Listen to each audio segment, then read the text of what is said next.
కాలంగా ఎదురుచూస్తున్న తమ రోడ్డు నిర్మాణ కళ తమ అభిమాన నాయకుడైన జగ్గంపేట ఎమ్మెల్యే జ్యోతుల నెహ్రూతో సాధ్యపడిందని కిర్లంపూడి మండలం సింహాద్రిపురం గ్రామస్తులు వివరిస్తున్నారు. గత ప్రభుత్వంలో తమ గ్రామానికి వచ్చి చూసిపోయే వాళ్లే తప్ప తమ గ్రామ సమస్యని ఏ రోజున పరిష్కరించలేదని వారు విచారం వ్యక్తం చేశారు. ఆ నేపథ్యంలోనే ఇటీవల జరిగిన సార్వత్రిక ఎన్నికల్లో తమ గ్రామానికి చేరుకున్న జ్యోతుల నెహ్రూ వద్ద తమ మొర వినిపిస్తే తక్షణమే 9 మాసాలు పూర్తి కాకుండానే తమ రోడ్డు పనులు ప్రారంభించడం జరిగిందని గ్రామానికి చెందిన కాకిలేటి వెంకటరాయుడు అనే బుజ్జి ఆనందం వ్యక్తం చేశారు. అదేవిధంగా జనసేన పార్టీ అధ్యక్షులు శ్రీ కొనిదెల పవన్ కళ్యాణ్ పిఠాపురం నియోజకవర్గం నుండి ఎన్నికైనప్పటి నుండే రోడ్డు నిర్మాణాలపై ప్రత్యేకమైన శ్రద్ధ కనపరచడం వల్ల రాష్ట్రమంతటా ఈ విధమైన పనులు చేపడుతున్నారని ఆ మార్గం పోయే కాకిలేటి సూర్యకాంతం అనే మహిళ పేర్కొంది. రోడ్డు నిర్మాణం పనులు ఏ విధంగా జరుగుతున్నాయన్న దానిపై జగ్గంపేట పంచాయతీరాజ్ డిఈ ఉమాశంకర్, పంచాయతీరాజ్ జేఈ నారాయణరావు, వారి అసిస్టెంట్లు సిద్ధు సింహాద్రిపురం గ్రామానికి చేరుకొని జరుగుతున్న పనులు పర్యవేక్షించారు.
కిర్లంపూడి మండలం సింహాద్రిపురం గ్రామం.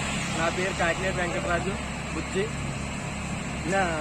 మా గ్రామానికి, మా సింహాద్రిపురం గ్రామానికి సుమారు 15 సంవత్సరాల నుంచి రోడ్డు లేక ఎంతో ప్రయాసాలకి లోనై ఎంత ఇబ్బంది పడ్డామో నరకం చూసాం. మాది కిర్లంపూడికి మండలం హెడ్క్వార్టర్కి సమీప గ్రామం. అయినా మా గ్రామానికి 15 సంవత్సరాల నుంచి రోడ్డు లేదు. ఎంత ఇబ్బంది పడ్డామో వర్ణనాతీతం. గడిచిన ప్రభుత్వాల్లో శంకుస్థాపనలకే పరిమితం అయింది మా గ్రామం. ఇదిగో వేస్తాం అదిగో వేస్తాం అని కాంట్రాక్టులు కానీ అటు నాయకులు కానీ ఎవరు పట్టించుకున్న దాఖలాలు లేవు. మా అభిమాన నాయకుడు ఎలక్షన్ ముందు జ్యోతుల నెహ్రూ గారు మా గ్రామం ఇచ్చేసి, నేను గెలిచిన వెంటనే మీ గ్రామానికి తొందరగా తారు రోడ్డు మరియు మీ గ్రామం అంతా సీసీ రోడ్డు వేస్తానని చెప్పడం జరిగింది. అదేవిధంగా గెలిచిన 9 నెలలు అవ్వకముందే జ్యోతుల నెహ్రూ గారు మాట నిలబెట్టుకుని మా గ్రామానికి సీసీ రోడ్డు మరియు గ్రామం బయట తారు రోడ్డు కూడా వేయించడం జరుగుతుంది. ఆయనకి మా గ్రామం తరఫున ఎల్లప్పుడూ కూడా రుణపడి ఉంటాం. అదేవిధంగా జ్యోతుల నెహ్రూ గారు అంటేనే అభివృద్ధి care of address. Jyothula Nehru గారు మాట ఇచ్చాడంటే అది ఎంత కష్టతరమైనా కూడా సులభంగా చేయగల సమర్థుడైన నాయకుడు. కాబట్టి నెహ్రూ గారికి మా గ్రామం తరఫున ఎల్లప్పుడూ కూడా రుణపడి ఉంటాం.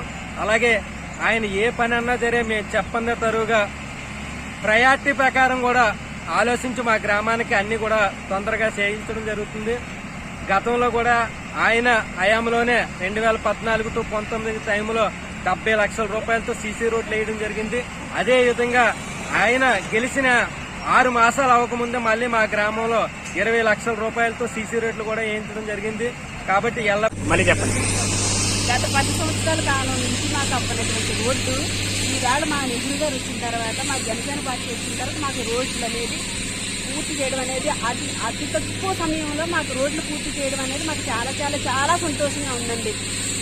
మా గ్రామ ప్రజలే కాదు, మిగతా ఏ ఊరి నుంచి వచ్చినటువంటి వాళ్ళైనా సరే, అమ్మ బాబు మీ ఊరు రావాలంటే చాలా ఇబ్బందిగా ఉంది, మీ ఊరు రావాలంటే చాలా కష్టపడుతున్నాం అనేసి అనేవారండి. మా ఊరు తిరిగి ఆటోలు కూడా వెళ్ళడం మానేసి ప్రతి వెహికల్ ప్రతి పర్సన్ కూడా ఇబ్బంది పడేవారండి. కానీ ఈరోజు మన నెహ్రూ గారి వల్ల, మన జనసేన పార్టీ కూటమి ప్రభుత్వం వల్ల మాకు చాలా చాలా సంతోషకరమైన వార్త ఏంటంటే అండి, మాకు చక్కగా రోడ్లు అవుతున్నాయి. మా ఊరు అల్లుళ్ళు ఒకనొక పరిస్థితుల్లో ఇప్పుడున్నటువంటి యూత్కి మాకు అల్లుళ్ళు ఎవరో రారేమో, మా ఊరు ఏ కారు రాదు, ఏ వాహనం రాదేమో అనుకునేటటువంటి పరిస్థితుల్లో మాకు నెహ్రూ గారు కూటమి ప్రభుత్వం మాకు రోడ్లు ఏర్పాటు చేయడం అనేది మాకు చాలా సంతోషంగా ఉంది సార్.